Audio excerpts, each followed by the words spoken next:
Hello. Tuko salama. Ndio nimekutana na kijana yenu leo.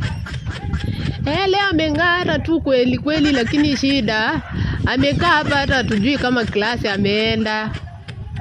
Ako hapa tu kwa simu.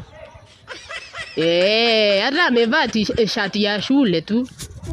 Ako hapa ameng'ara. Klasi ndio hatujui. Hatujui. Mambo. Eti? Hapana, mimi naongea na simu, usijali. Sija kudescribe, naongea na simu. Hapana, sijatumwa. Ako tu hapa. Naongea na kaka yangu. Tunapiga mastori. Mbona unaongea? Ako tu hapa. Hapana. Chakula.